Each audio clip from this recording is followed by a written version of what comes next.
Hey, what's going on, people, man? Hey, if y'all see me in the streets, man, holla at me, dog. Hey, I got my Florida State gear on today because I'm finna go out here and do some, what I'm about to go do? I'm about to go do some, 30-yard work. So I don't mind getting none of this Florida State stuff dirty, cause, yeah, just done disappointed me, man. Florida State. Ugh. What's my man's name? What his name? Well, I can't remember his name no more. I just forgot his name, the coach. I'm gonna go out here on my Batman lawnmower and cut down this junk out here at Cal Cabin. Hopefully that's what's about to happen. I hope. Got my snake boots on. Y'all see my snake boots? Got my snake boots on. Got boy, some snakes out here, but they'll come up to you and shake your hand and introduce themselves to you. Yeah, my name is Leonard. And I stay right over here by this oak tree. But hey, this video right here, man, is to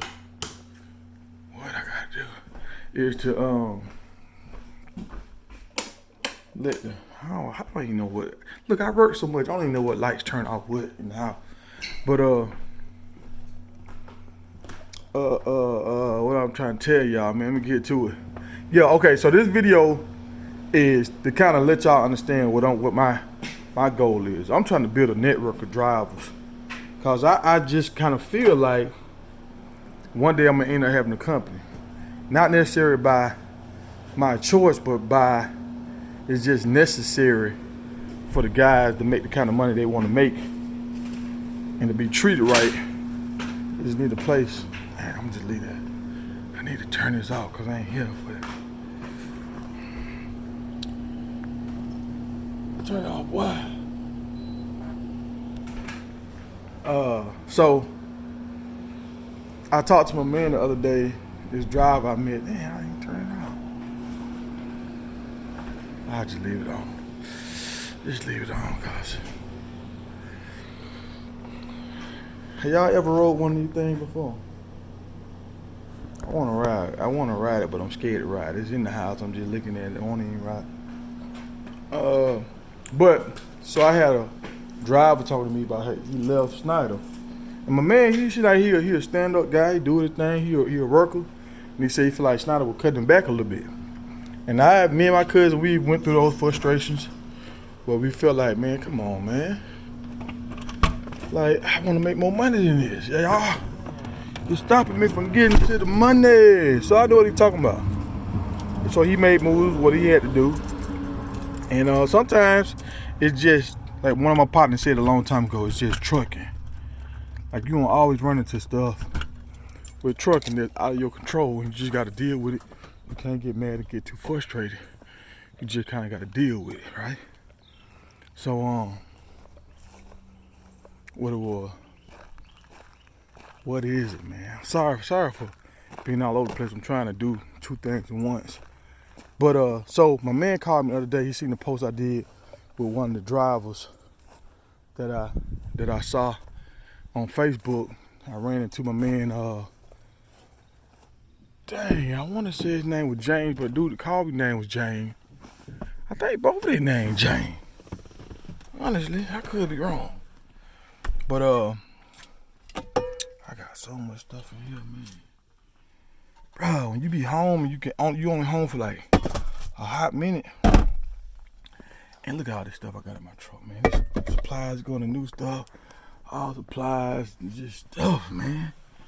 I got stuff for the bees, masks, cigars, and knives, keys for others. It's just forms I need to fill out to get my truck registered, my name. Like, it's just, it's always something, man. It's always something. But y'all got me a hummingbird now. Y'all see my trumpets. I put that together last year. It's starting to come into fruition right now, but let's show you the damn thing. Sorry, y'all. I'm sorry, man. I'm trying to get a lot of stuff done, but I had a hummingbird come through here last night. He came through here like three, 4 times now, so he my partner. Now we know each other, and he told me to name him Big Play Killer. The dudes from my old YouTube channel, they were like, man, his name is Big Play Killer. Somebody told me his name was Tinkerbell. But alright, man, let's get back to the business. Hopefully. But my man, he went to the other company, and like I've seen this a lot. A lot of guys, they go to another company, and when they first get to a new company, it's great. And like he's doing reefers right now. So reefers, like this is the time of the year for reefers. And I look at the horses, they're looking at me like, I see the horses over there. They looking at me like, what you doing out here? They always want some food now, they stay hungry. But hold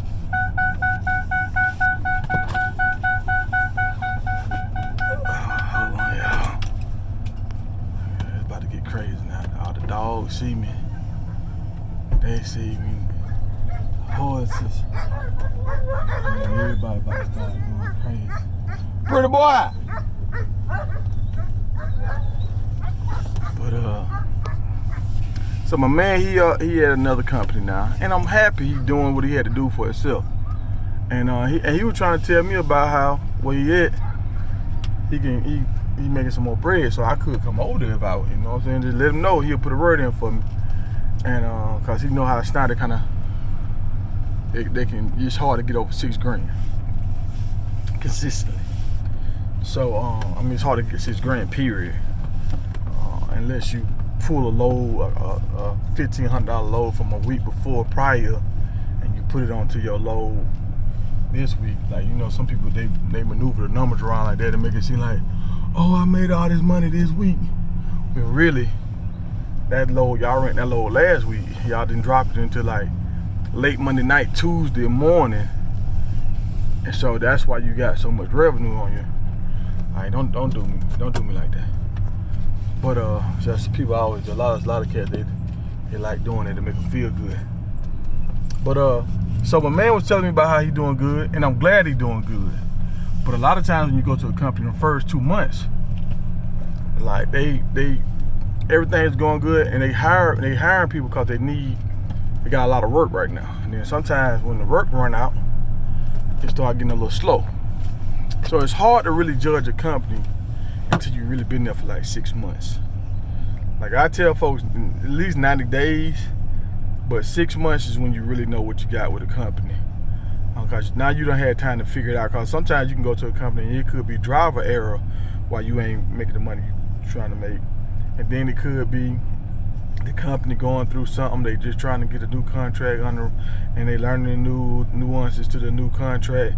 So it's always things that could hinder you from just jumping off and making a lot of money. And a lot of times when people go to companies, they hire them because they need help. So they in a rush right now, and once that rush dies down, then you got to kind of figure it out. But I'm happy my man was sharing the information, and that's what I want to have. I want to have a network of drivers where we can talk to each other and help each other out. That's what I'm trying to build. Like, that's my true, I feel like my true purpose. But the biggest thing with this driving stuff, y'all gotta understand, you can't overspend, and you gotta stay consistent with your work.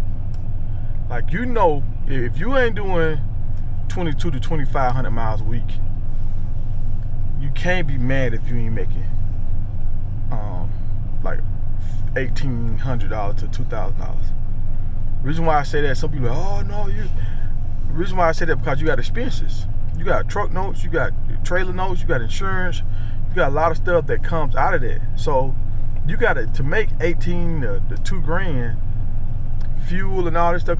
Sometimes you got to make double to bring home what you're trying to really see. So if you're doing about 2,500 miles, you can be running for like $1.60 a mile, and you can kind of see the money you want to see. If you only running like 1,800 miles and you thinking you're gonna bring home $2 grand, that means you got to be making like $3 a mile. And you can make $3 a mile if you a broker and you set up the contract But if you running little small runs all day, little local moves all day, but that $3 a mile might be $150 for 25 miles. You know what I'm saying? It might be something like that. Or it might be a 100-mile run where you got to get loaded in the morning and get unloaded that afternoon, so it tie your truck up, but you made $400 off that 100-mile run, but it ties your truck up for the whole day. So it's kind of hard to kind of say what's good, what's bad until you at a place for 6 months and you see how your bills and stuff and everything is kind of lining up. But the key component to all this trucking stuff, you got to have freight. You got to be willing to work. If you know you're gonna take time off, you got to double work the week before that. So once it's time to make up because the expenses, they still coming. When it's time to pay that stuff, you got the extra money to pay, and you can enjoy your time off. When it's time for your bills to come, you got money to pay your bills. That's what happens a lot of times. People take time off and then they'll jump back out there. Then they got all these expenses, and then they have their bills to hit around about the same time. And now it's like frustration sets in. So I'm gonna say it like this right here. This trucking is more about being consistent with what you do, being practical with your money, and having some kind of system of how you gonna save and an exit plan. You can't just get frustrated and say, I'm quit. You gotta have some kind of exit plan. And my man told me something that was good though. He said he took his truck to another company and he didn't have to pay the $5,000. He only paid when I first came over here, it was like a $500 transfer fee. That's what he did. Some people be getting stuck for the $4 to $5,000 to transfer their truck. So pay attention. They might be trying to gouge y'all on that. But it's me and TP's, man. I gotta get to this work. I just try to leave out this short video that turned into a long video. All right, man, I'm out.